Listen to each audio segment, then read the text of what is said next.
thank you so much for joining me for another episode of Chasing Heroin. I am super excited to have today, we have Mary Beth O'Connor, who is a judge and wrote the fabulous book From Junkie to Judge, which is pretty descriptive. I recently learned the term quit lit. Have you heard that term?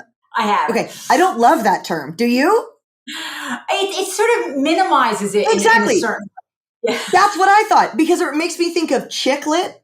The books about the girl that moves to Paris and, works for the mean designer. And I'm accidentally describing the plot of The Devil Wears Prada. But you know what I mean? Like a book like that, that's quit lit. And so to call it quit lit, I'm like, let's stick with like recovery memoir. That's what this is. I don't love the quit lit word, but regardless, the recovery memoir book From Junkie to Judge, and it is amazing. How are you today? I'm hanging in there, doing well. Thank you. Good. Thank you so much for being here. I have so many notes from your book. I've got pages outlined and highlighted, and it's amazing. I'm so glad that I got to read it. I'm honored that you're on the show. And you open the book with, and I love this, your first shot of meth, the first time you use needles and you IV shoot meth. And you say, is this what happiness feels like? And I'm getting chills. For me, and you and I are very, very, very, very similar. And stimulants, I felt the same way. The first time I did a line of cocaine, I was bartending, and I remember thinking, oh, I can do this. If this is what life is for others, I could do this. I can't do the other thing, but I could do this if this is what it feels like. Same thing the first time I did a shot of meth. I was kicking heroin. I was dope sick. And somebody shot me up with meth. Didn't feel the dope sickness anymore, actually, and felt inspired. And that's exactly how I felt too. And I love that you start with that. And then we set up why you even got there. Because how old were you in that moment? Super young. The first time I shot meth, I was 17. You were 17 years old, right? And that's pretty young to shoot meth, right? For the first time. I don't know that there's an appropriate age to shoot meth, but So why don't we start with how you got there? How did we get to, and I told Mary Beth, I almost called you Your Honor. Because I've been in front of many judges before. What should I call you? Just Mary Beth, right? Mary Beth is good. Absolutely. Okay. I literally, Your Honor started to just like come out accidentally. Mary Beth, I think you're like the example of why someone who really needed drugs in the beginning to even survive, right? And so if you don't mind, just walk us through your childhood and how you got to where you were shooting meth at 17 years old. Yeah, and I agree. I mean, I really thought about what I wanted the memoir to include, and I thought it was important to show the why. Why did I pick up alcohol at 12? Why was I shooting meth by 17? And so you needed the backstory. And then that's also why I had the subtitle, Recovery from Trauma and Addiction, because for me, those two things were very interrelated. And so, things didn't actually start well from in the womb is really the truth. My mother was an unmarried Irish Catholic woman in 1961. This was a big deal. And so for the first 6 months, I did not live with her. I lived at a nunnery. And look, I'm sure they fed me and, to change my diapers, but I don't know about the bonding, the connection. And my mother didn't visit that much. But even when I lived with her, she wasn't focused on me. There wasn't any sort of sense of her being interested or connected. And she could be violent. But, things got a lot worse when she married my stepfather when I was 9, and he was very violent with her. He was verbally, physically, emotionally, sexually violent with me. And it was just that household where you don't know what's going to happen. I mean, nothing might happen for a week or two, but you never know. And it's just that kind of constant stress and strain of living under a threat of violence, of all different types of violence, and not having any real control over what happened to you. So it really set me up for looking at substances as an experience that was helping me survive that type of environment. Right. You talk about even learning it so paints a picture of you were learning to put away a dish just one at a time at a little girl. And that's just right now I can feel how that would feel, right? To be like afraid to put away a dish and just like the anxiety that builds, and you're young and it's getting baked into your psyche. You have a younger sister as well.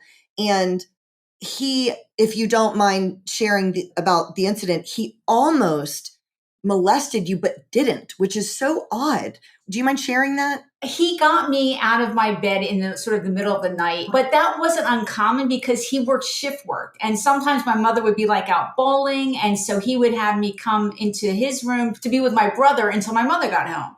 So I didn't really think anything of it at first. And I was around 11 when this happened. But when I got in the bed, he started, telling me to kiss him, and he was touching me. But then as his hand went up to my underpants, I actually had my period, and there he felt the sanitary napkin. And then he withdrew his hand like it was a hot potato and shoved me out of the bed.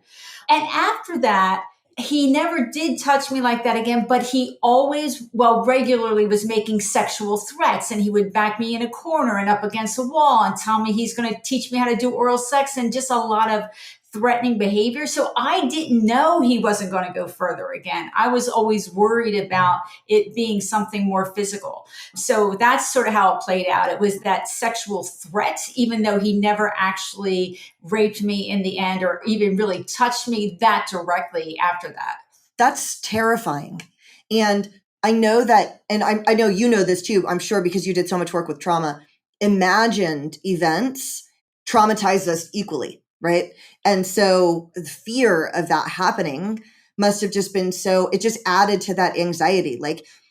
Anything could happen to set off, him, to set off your mother. You had your younger sister, which the bond between you guys, and, we'll talk about that later too, but the bond between you and your sister was so special. And the two of you, I feel, were in the foxhole together. You survived a war together. You survived a shipwreck together. And it makes sense that at a young age, somebody offered you Boone's Farm, right? Was that the first thing you drank? That's the first thing Boone's I drank.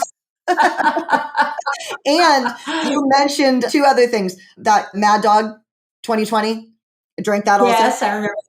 That's the first thing I got drunk off. And Tom Petty, Refugee is your favorite song. One of my top 5 favorite songs too. Hand to God. When I read that part, I was like, me and this woman are the same. We're sisters. We're sisters. Right? Yes. So somebody offers you Boone's Farm, you drink it, and that leads you to start seeking out pretty actively alcohol and then pot. So you hear about somebody smoking pot, a guy visits your house, a friend of your stepdad's, he's stoned, it looks wonderful to you.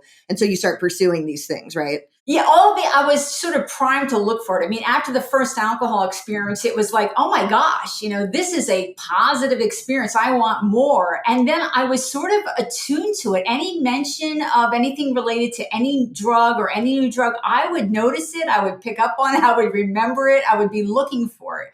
And that was true of weed. And then there were pills around. I did a lot of acid. But I mean, I had in my mind shooting up before I ever did it, because I saw it in these Hustler magazines that my stepfather had down in the basement. I remember the cartoons where the guy would use a tie off his shirt and he's shooting up.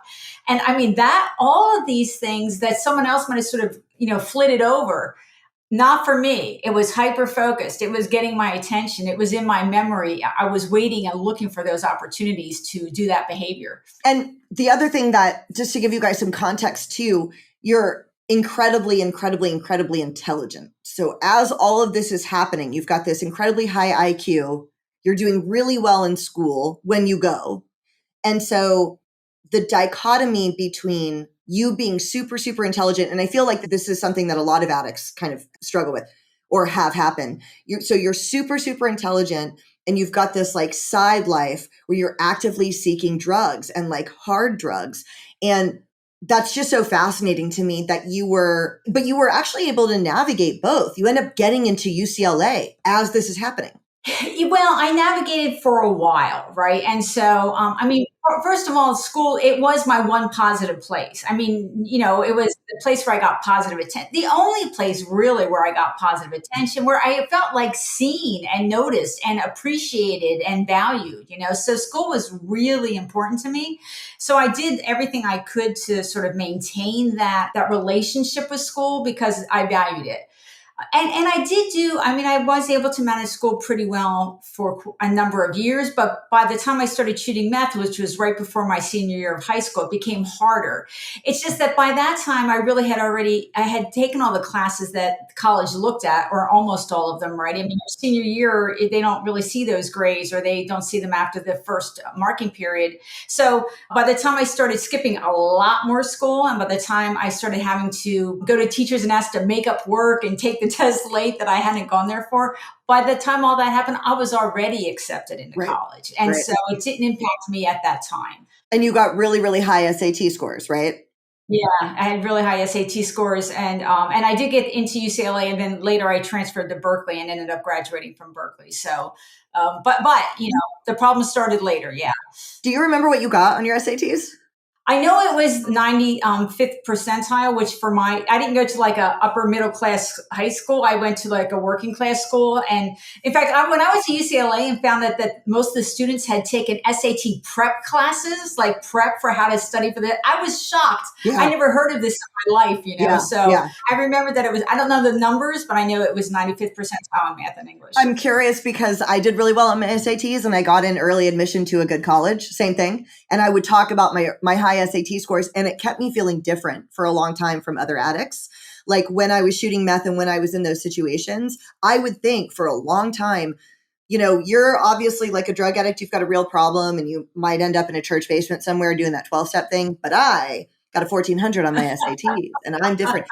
Do you think that the awareness of how intelligent you were, did that keep you feeling different? Did you know at some point that like, okay, I'm an addict, I'm dependent, I'm what they would call a drug addict, or was it just like a way to live? So definitely in the high school years, it was just a way to live. And then in college, I did better the first couple of years because I moved from New Jersey to California. So I had a geographic break, which did help me. And I mostly used alcohol, mostly on the weekends, some pills, some cocaine, but I kept it more boxed. I mean, I would do out of control things when I was using on the weekend, but it was more contained and I did well.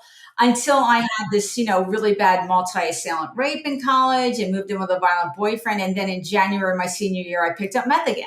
And then it was another 10 years in that misery. So during those last 10 years, I certainly, at least intermittently, was aware, okay, you are destroying your life with this. You are consuming poison and destroying your life. But then other times I think, well, it's not really me. It's all these other outside circumstances. Right. You know how it goes. It's like that back and forth. Yeah. I lived in LA and I was trying to be an actress and LA is expensive. And I was like, no, my life doesn't suck because of the drugs. My life sucks because I live in LA and I'm not in the union yet. I'm not in SAG. It's very hard to get SAG, blah, blah, blah.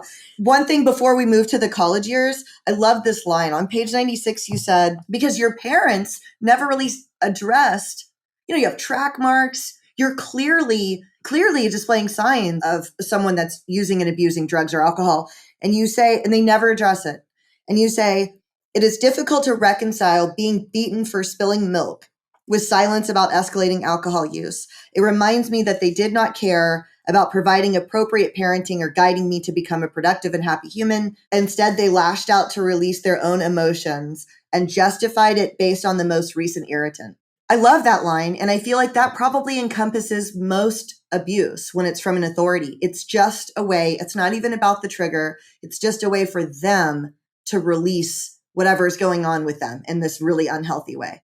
I mean, that's right. So when we first moved in with my stepfather, at first I thought, okay, he just has different rules, and I tried to figure out what the rules were and I tried to comply. Like he had weird things like we weren't allowed to be barefoot in the house. I grew up in New Jersey. In the summer, you were always barefoot in the house.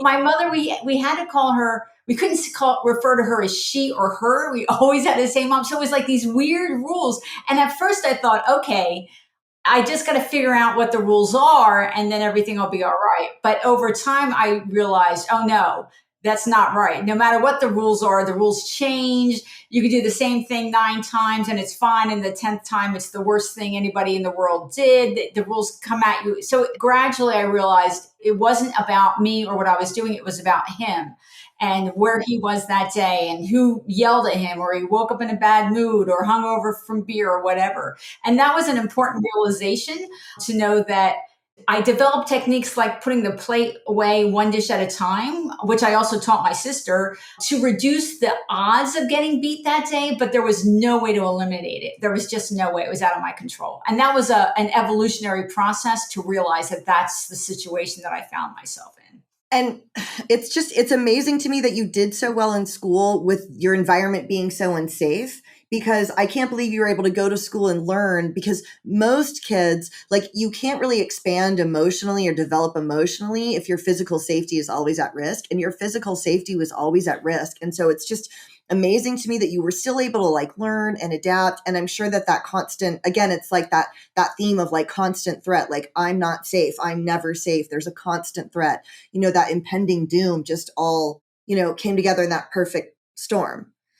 So you're shooting meth, you go to UCLA, and I personally have a question. Did you bring needles and meth with you, like on the plane? Did you bring anything with you, or did you show up with no drugs? I brought like a gram of meth with me, but I was afraid to bring more because I wasn't sure, what would get through.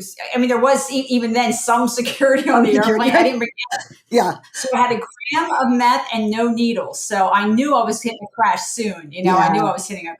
Yeah. But you spend those years, you did actually slow down a bit. And then this incident happens. And do you mind sharing about that incident? So it was my freshman year of college. It was actually the Friday before finals for winter quarter, I guess it would have been at the end of March. And I was waiting. I lived in Hollywood. I lived in a bad neighborhood because, I'm a blue collar girl. I didn't have any money, but I was waiting for the bus, and this van sort of stopped, and there were two guys in there, and they're joking around with me. And do I want to ride? Because I'm waiting for the bus to go to my friend's house. And I said no, and they go around again, and they come back, and same thing. And the third time they came around, the bus was late, it wasn't coming. And so I got in the van. And what happened was, as I'm sitting it was a van with those two bucket seats, and I'm sitting in the middle.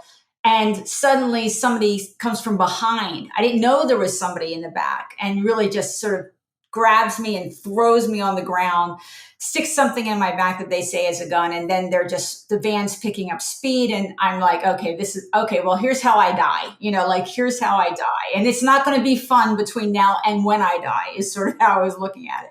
And so they had me for 6 hours. They all raped me. I mean, although I was compliant, right? I mean, I knew I couldn't get away. I was compliant. I was watching their interactions. I was trying to figure out sort of who's in charge and what their personalities are and how should I approach them. And I didn't see any point in screaming in the back of a van, racing down Sunset Boulevard. Nothing was going to happen for that.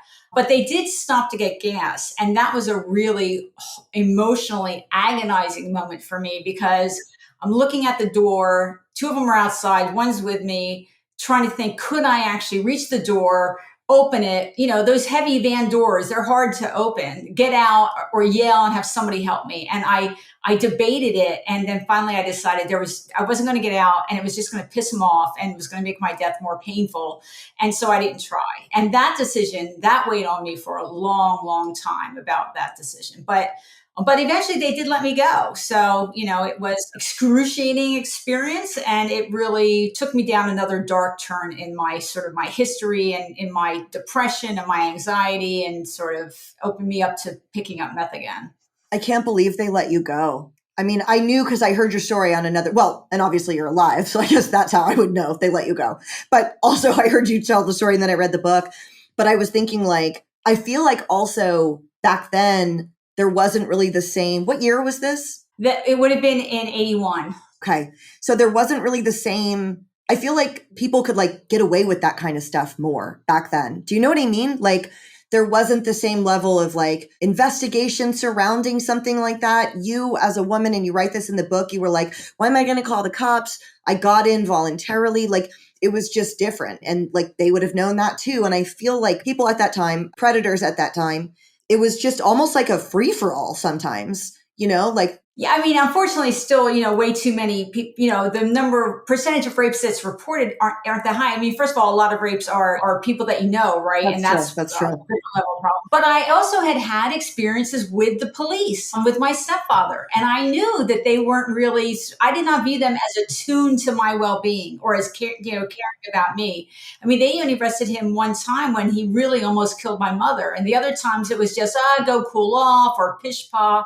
So I didn't trust the police. I knew I had gotten in the van. I mean, I was bruised, but I wasn't really beaten. And I did drugs with them, and I didn't get the license plate. And so, and I had a promiscuity history. And I thought, well, the defense lawyers will research me and nobody's going to believe me. And so it was all of those things that made me decide what was the point of reporting it.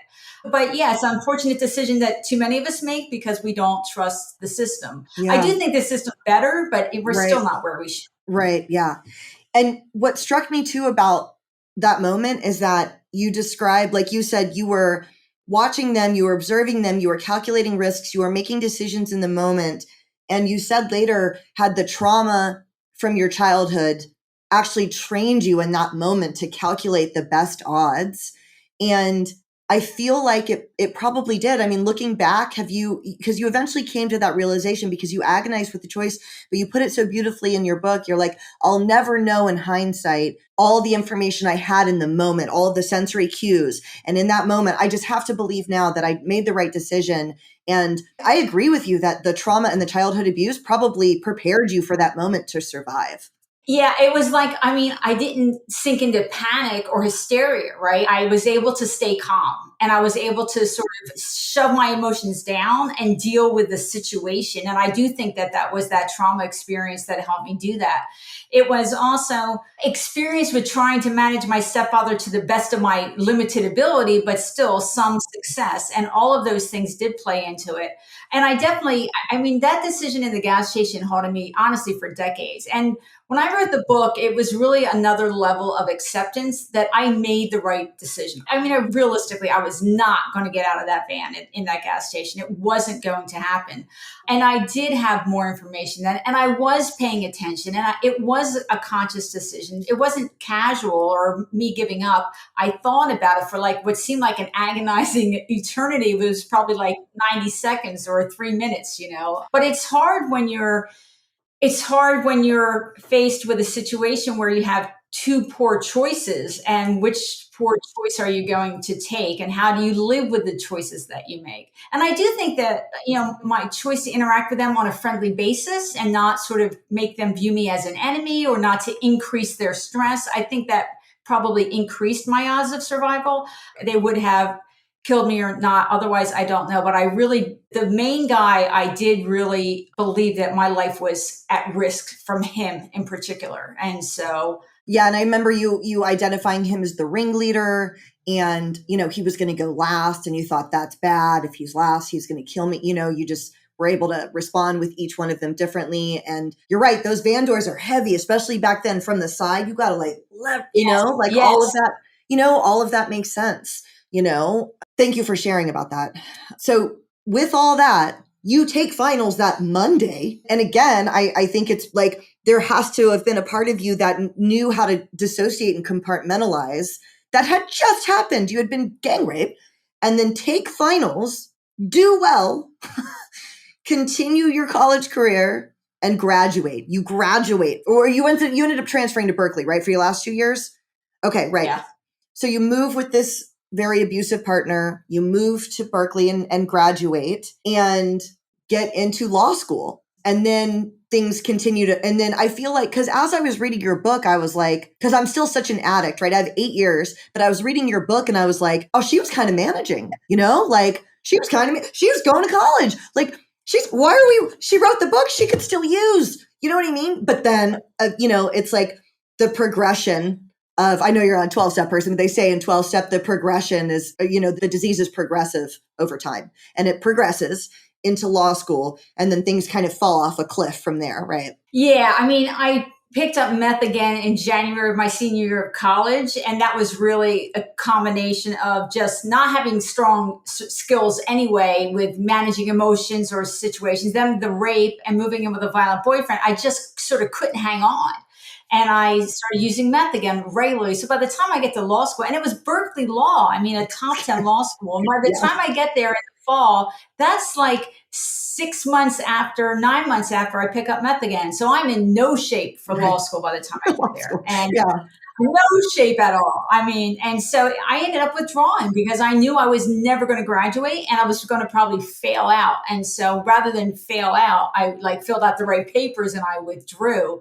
That was also, it was a horrible, agonizing loss. I hated driving by that building, by the law school, because it was just, I would just clench in pain at the thought that my addiction, and I knew that's what it was, had caused me to basically give away being able to graduate from Berkeley Law. It was an ongoing pain throughout the rest of my addiction. And I think that that's something that's so universal for all addicts. Typically, we have something that we lost. For me, same thing. So I wanted to go to law school, right? I went to GW in DC and I wanted to go to law school. And in my earlier days, and I didn't even finish college. I didn't finish my 4 years. That's why when I was reading your book, I was like, oh, she was kind of killing it. I did.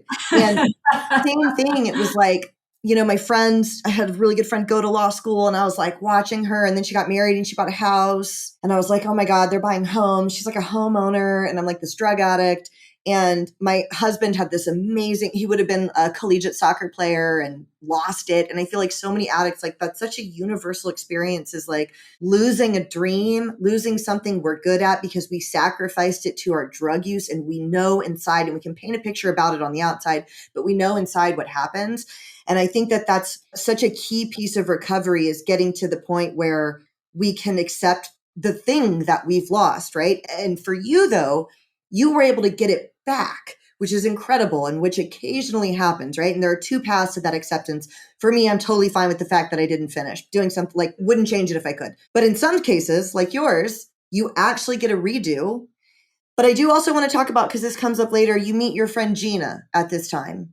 And I feel like she was a lifesaver for you in that moment, because shared experience releases shame. I feel like the path to relieve shame is to relieve the pain of somebody else by sharing, and the two of you were able to connect on abuse, on drug use. And she was so key for you in these years, Yeah, I mean, I certainly I bonded with her in a deeper way than any other friend really in my life. And it was a lot because we had a similar history. I mean, she didn't have quite the physical abuse in her household, but she certainly had the neglect side of it. And she had the abusive boyfriend. She was sexually assaulted. She was an early drug user and kept on going. And we meet at Berkeley, and we're both still using, but are mostly functioning.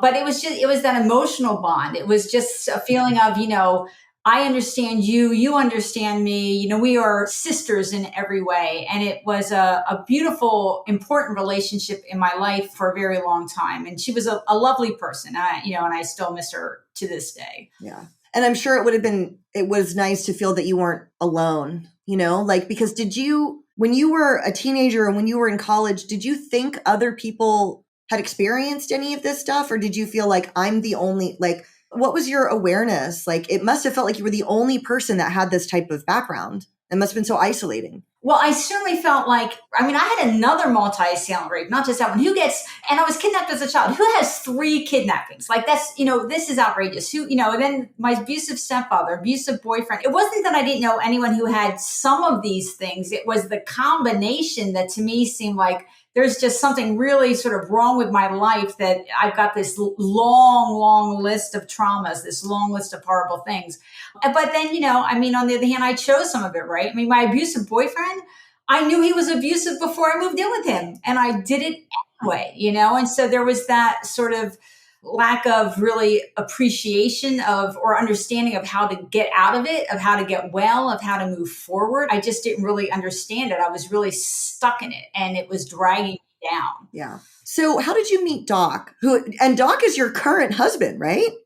Yes. This is like the coolest part of your story. Well, the whole thing. The fact that you survived these things, like you said, and I want you guys to get the book and read it. So we're not going to give it all away here, but like the 2 multi-assailant assaults, you're like, who has to describe them twice? The Las Vegas incident and the UCLA incident. Like, who has 2 of these, so there are all these different things, but you meet this man He's with you through horrible years of your addiction. He stays with you. You're still married to this day.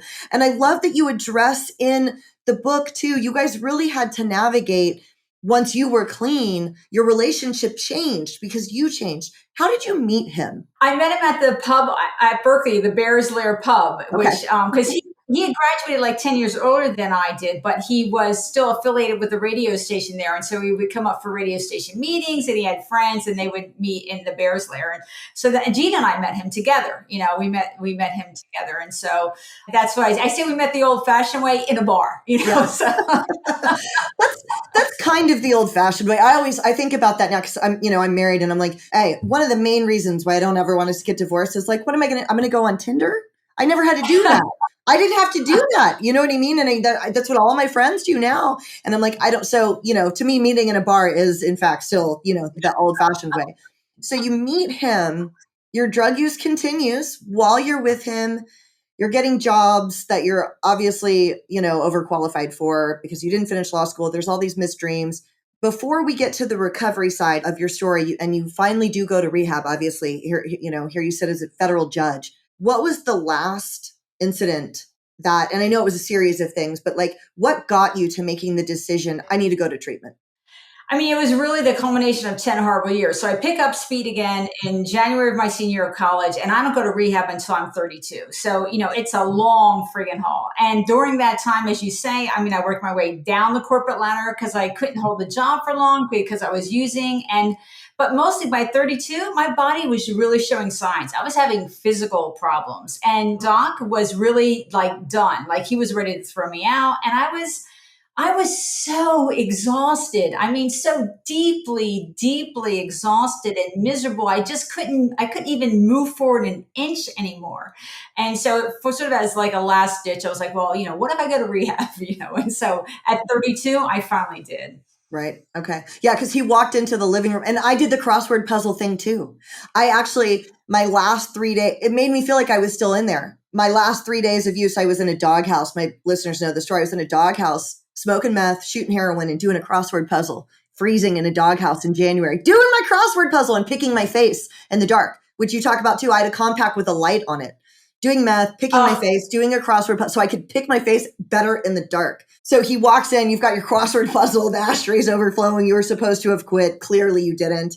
And like you describe the meth hole so well, because he's about to wake up and you're like, I got 2 hours. Okay, get up and go, get up and go. And then all of a sudden you're like, I've got 1 hour, get up and go, get up. And there's like that meth hole when you're supposed to go somewhere and you're just like sitting there. You know what I mean? It's like, it's so hard to explain, but many of my audience are, in recovery from meth or still doing meth and understand like the meth hole, it just traps you. It's so weird. Yeah. Yes. That's right. I couldn't, in my own best selfish interest, I couldn't act, and it was a simple action. All I had to do was go lay down before he woke up and he wouldn't, I would have been able to hide it for another day, Right. But it was impossible. It was impossible. So, and he was really done because for him, it was like a casual thing. He was really shocked when he found out how bad I was. But he also, you talk about the relationship change, but part of it was he would feel as overwhelmed. He's a good man, but he wasn't really good to help me find treatment because he didn't really know what to do, and so he was really stuck too. It's like we were both in this stuck, miserable, locked relationship. And it took a lot of work for us to be able to find our way forward into a healthy, positive relationship. Right. So you find treatment. I want to point out here too, that you had to go through something that's so annoying.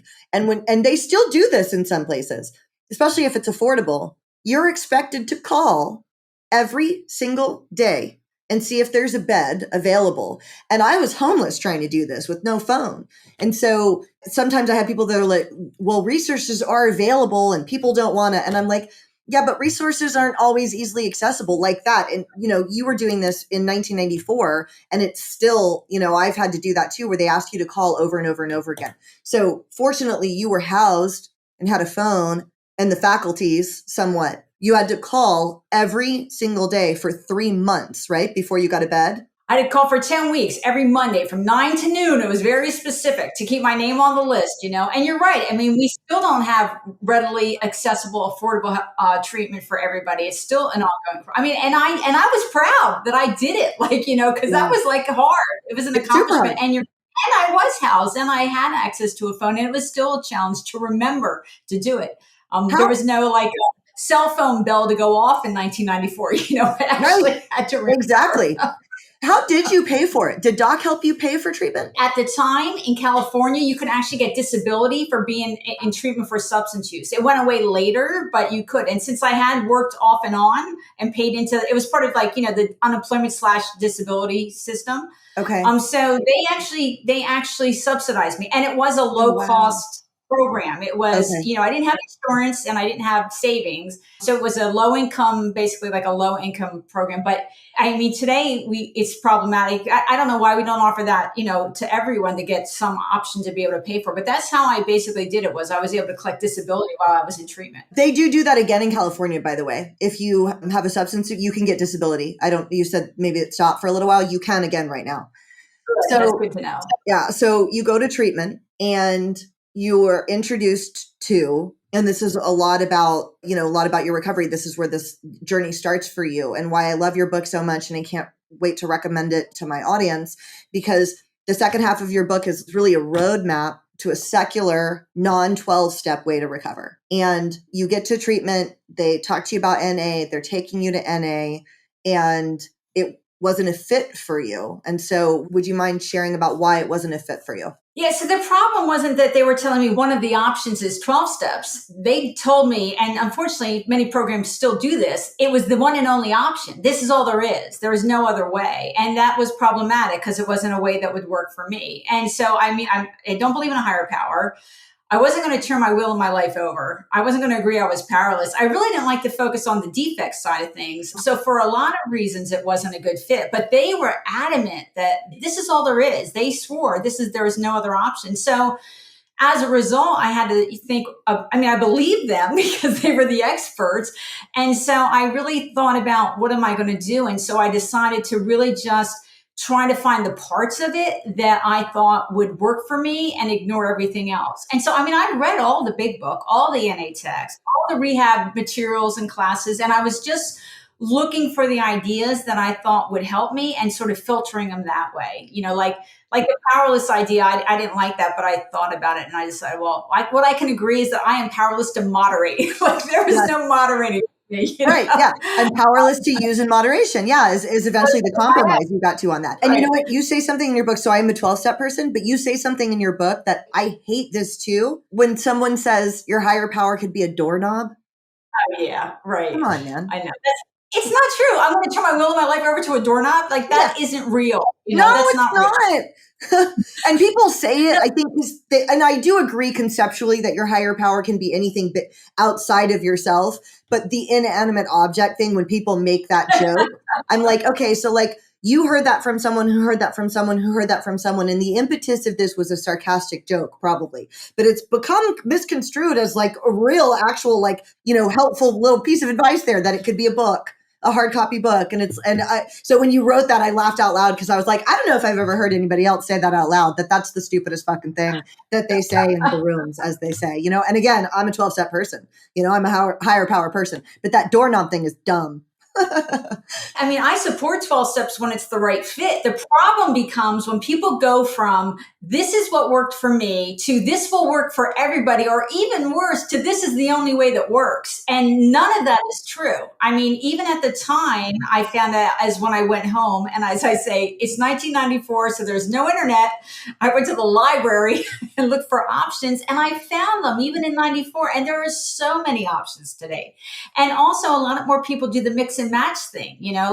I'm on the board for Life Ring Secular Recovery. We have members who do 12 steps and Life Ring, and Life Ring supports that. If that's going to give you a strong sobriety foundation, then we support it. So I have no qualms about 12 steps being a good fit for many people. It is, but it's definitely not the only way. And it's not even a better way. So we need to focus on what will help the person standing before me. What's going to help her individually? What's the best approach?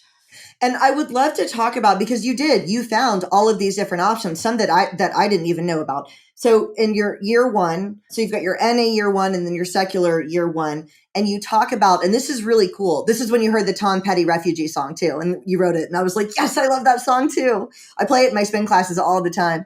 You found Women for Sobriety, and which is still around, right? Yes, I speak at their conferences every year. Yeah. Okay, so they're still around, Women for Sobriety. And they have a different take, and I've never heard this, on why for women they have a different basis of philosophy. Can you explain what that is and why? The founder of Women for Sobriety, and it is the first modern secular program, she felt that the 12-step way really focused too much on the ego breaking idea. And she felt that women had already been so beaten down that what they needed was to be built up. And so the program focuses on self-empowerment, on the power of positive affirmations, releasing the past, taking control of your life. In a WFS meeting, when you introduce yourself, you don't say, I'm Mary Beth and I'm an addict. You say, I'm Mary Beth and I'm a competent woman. That is the introduction. And it's just part of that. They want you to become a compassionate, capable, caring, and competent woman. That's what they're focused on. And the meeting format is different than a 12-step format. There's no speaker in the same way. They have principles, 13 principles, and they'll talk about one, and then there'll be a discussion, and the women share. And so, yeah, that was the first option that I found, and it was a better fit for me than 12 steps. Right. And they still have meetings and stuff. I'll include their website in our show notes if you guys are interested. Yeah, they do. And then you found Rational Recovery, which was the beginning of Smart Recovery now, which I've heard of, but I don't know that much about. But you said something that this is really what worked for me. They just simply make, or maybe this is a different one. They just simply make a sobriety priority. And there's the idea that if you just stay sober, you'll be okay.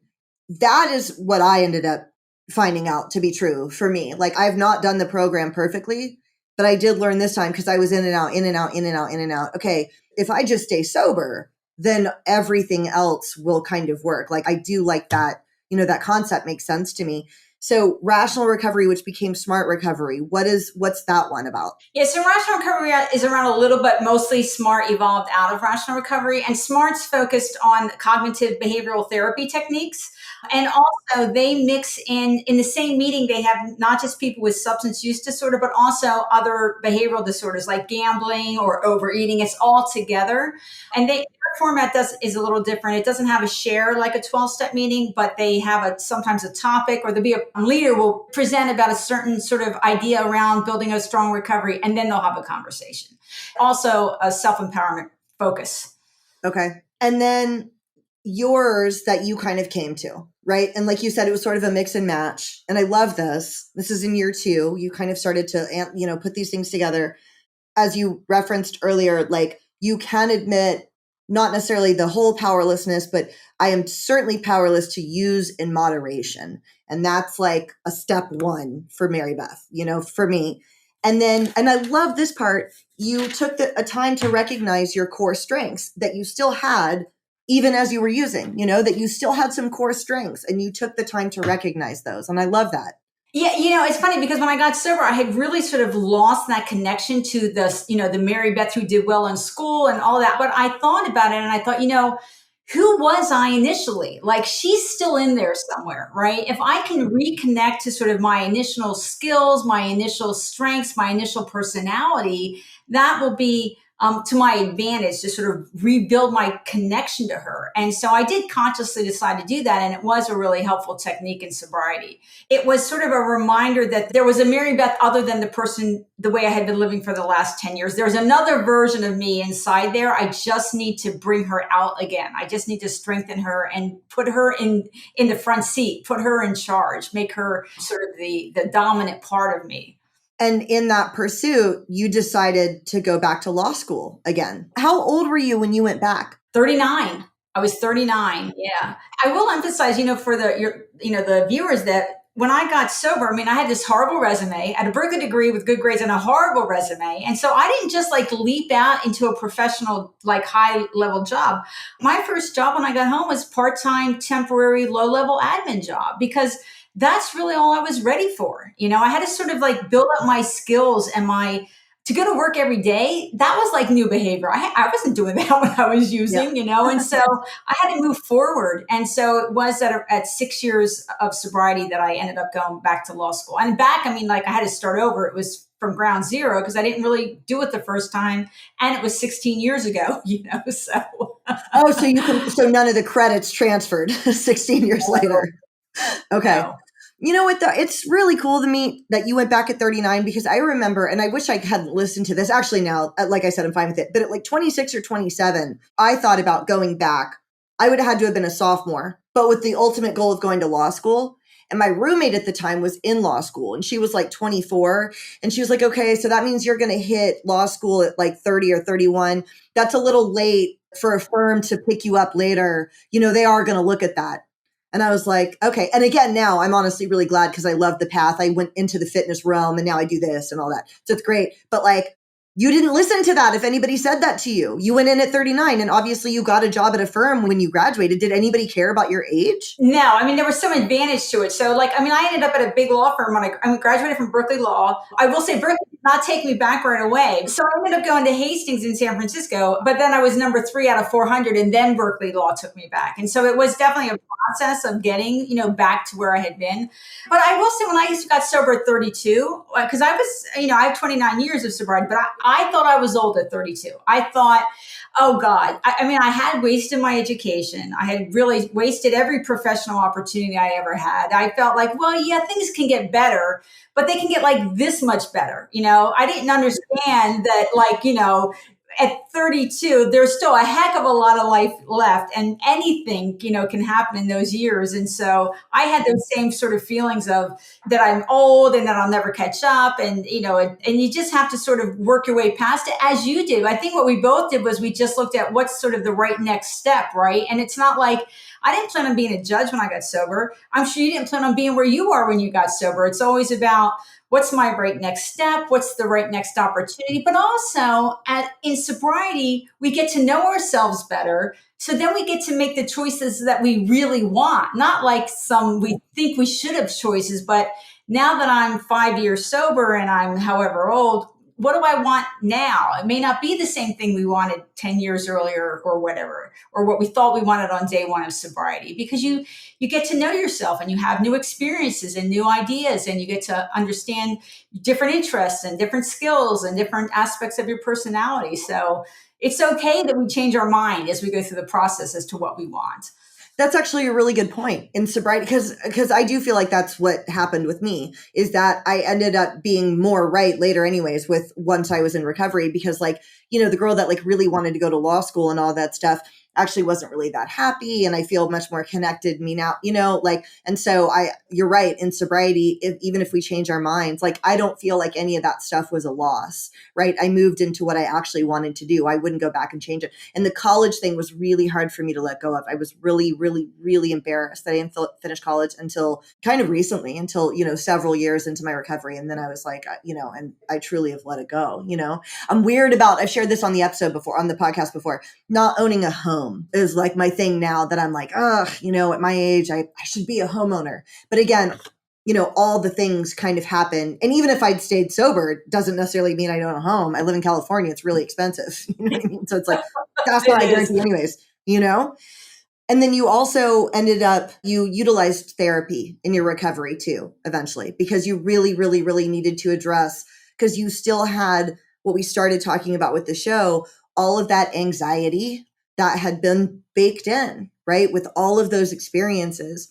And so even as you were progressing in life and law, you were dealing with anxiety, so talk about your therapy journey, if you would. Yeah, I mean, so I started therapy pretty soon after I got home from rehab. I mean, they gave me a little rehab, but it wasn't much. But to my surprise, I was correctly diagnosed as having PTSD, which I didn't even know you could have if you weren't like a war vet or something. It showed up as severe anxiety, and I would really get obsessive, and I could really spin and spin and spin. And I was really a catastrophizer. I was always waiting for the worst case scenario to happen. And what it meant was that even when I was making good decisions and building a strong sobriety, I wasn't enjoying my life the way I deserved to enjoy it because I was so caught up in the anxiety. And it took me a lot longer and a lot more work to get my PTSD and anxiety under control than it did my substance use disorder. So I had to do individual therapy for years. I did meds for a couple years. And then I went into a group of women with trauma histories, and that was like an eye opener for me and a whole new level of recovery. But even now, I say I'm mostly recovered from that because it still pops up once in a while, but it's nowhere near as intense and it's much more rare. It is common for us in recovery to have some type of mental health issue or some trauma history that if we want to be our happiest, best, truest self, we need to address that at some point. And it can often be a harder process than getting our substances under control. And so what was the support? It was a women's a women's trauma group. What was that? How did you find that?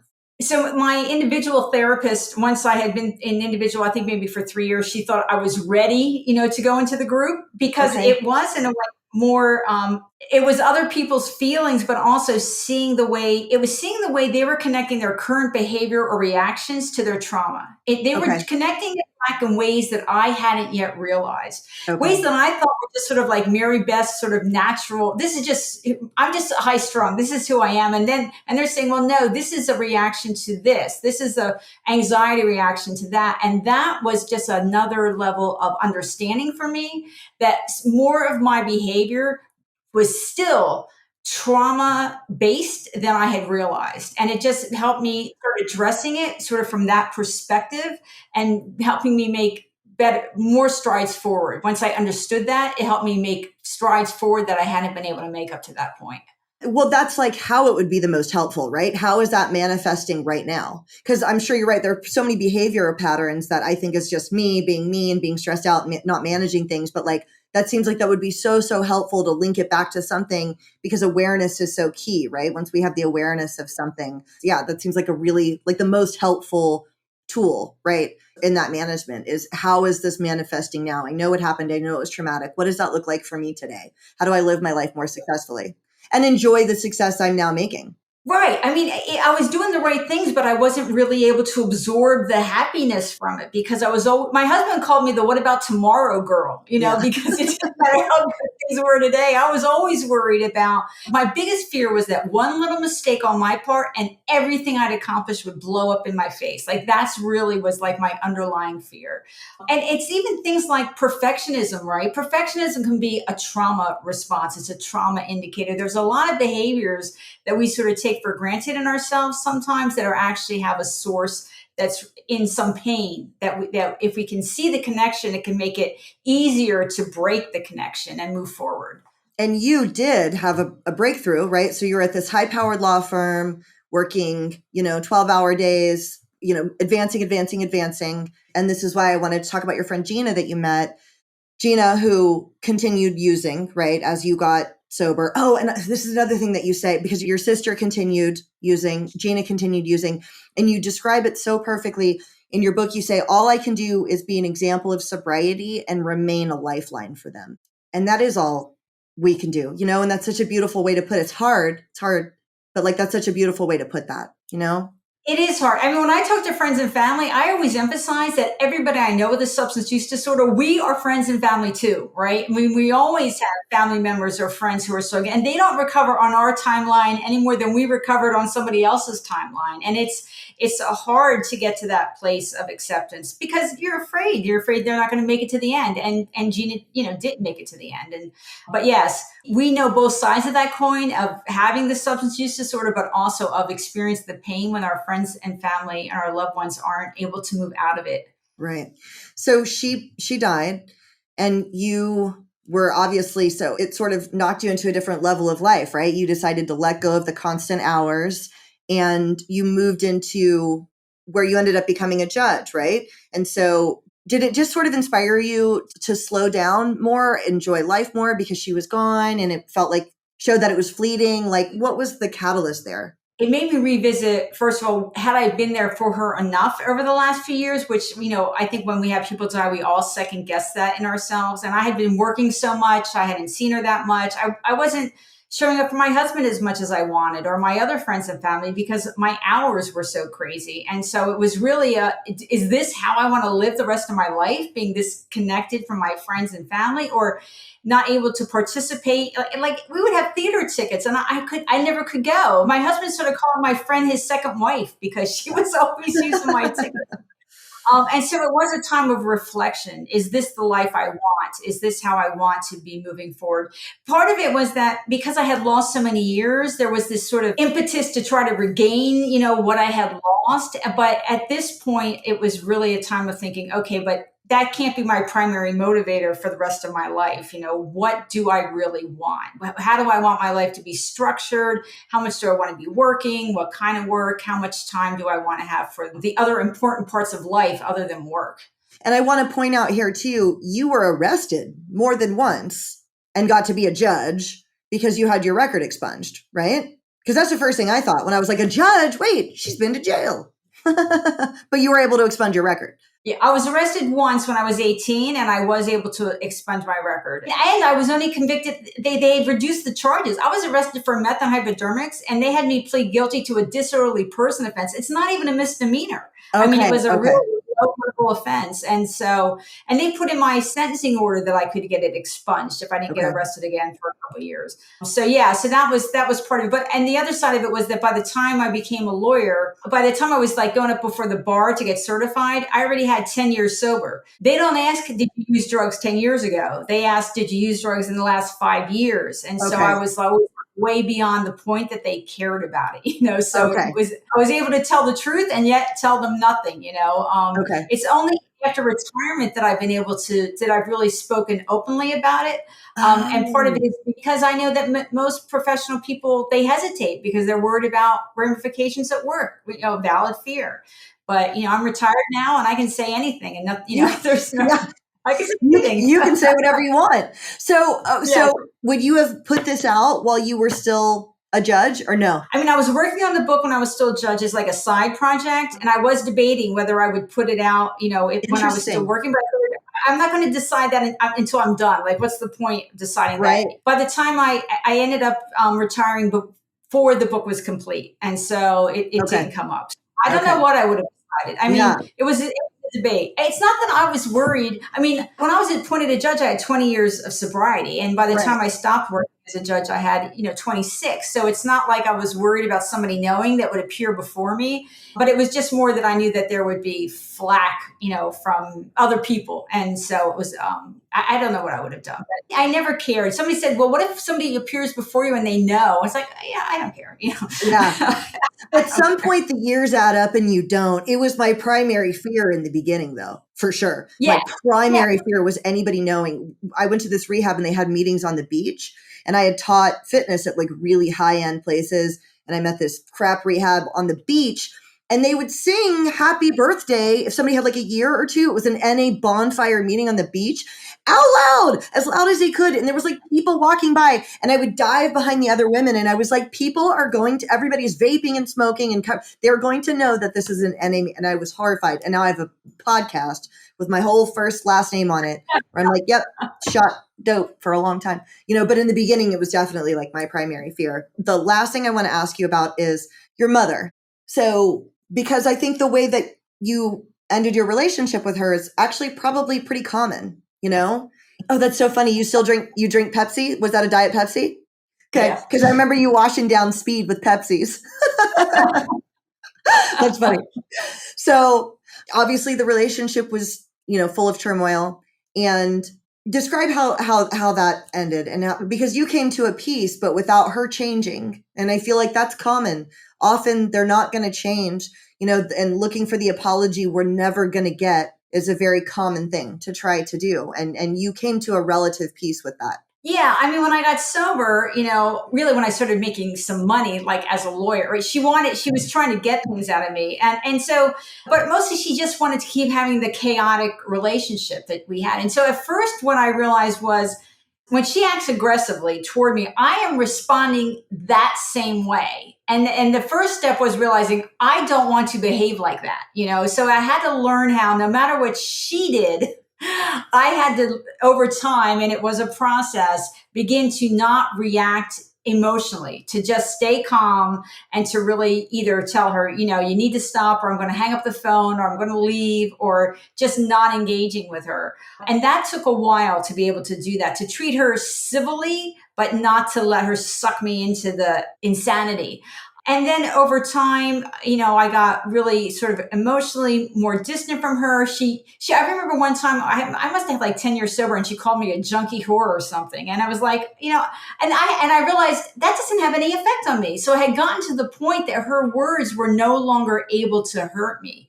And then when she was dying, I did my daughterly duty. I mean, I went there when she was in hospice. I helped my brother she had been living with, and I was respectful, but I didn't have any kind of like final conversation. Neither one of us started it. And when she died, people kept telling me, when she dies, you're going to feel it more than you think, but I didn't. And it's not that I was happy that she was dead. I mean, she died at 72. That's pretty young. I felt bad for her, but I had emotionally separated from her already. And so it wasn't like a grief that you would feel for a parent that you were still bonded to. So it was definitely that kind of a process. And you're right. I think a lot of us, if the parent's not going to change, we have to think about, well, then what does that mean for me? What does that mean for my behavior? What does that mean for our relationship? What does that mean as far as if I want to maintain some relationship, what's that going to look like? How do I need that to be defined? It happens for a lot of us. And what does that mean for my quality of life? Right. So Yes. I'm not upset all the time about this, you know, this parent that's never going to change. And I'm, you know, still experiencing these wounds over and over and over again, you know. And I lied. I have one more question. Do you know where Alan is, or did you ever talk to him again? Do you think he knows about this book? Is he alive?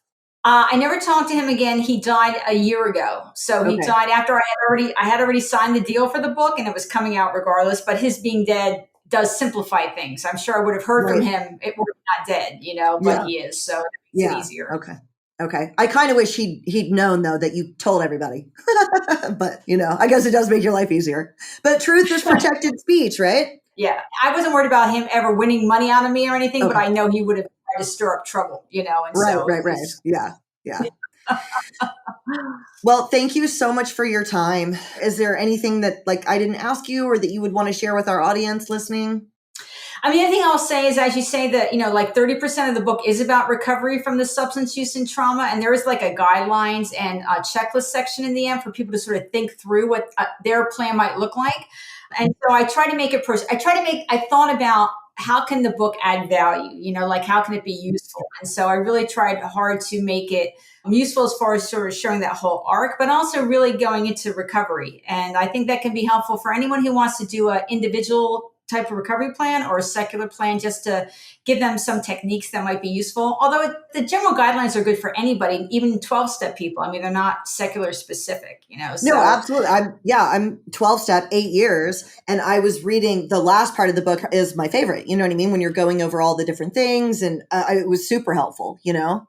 Yeah, so that's the other thing. And then if anyone is struggling from trauma and substance use, the one last thing is I'll put a shout out for She Recovers Foundation. I'm on the board for them. And for us, it's not just recovery from substance use, but it includes trauma recovery, mental health recovery, eating disorders or other behavioral disorders, all in one place. So if someone's looking for peer support and women to support them, not just for substances, but for other things too, She Recovers Foundation can be a really good resource for that. Okay. And I'll include this in the show notes, but where would everybody find, what's the website for She Recovers? I'm assuming they've got some social media. Where would people go? SheRecovers.org. And yeah, they have Insta and Twitter, and they have a large private Facebook group that is really active if people want to join that as well.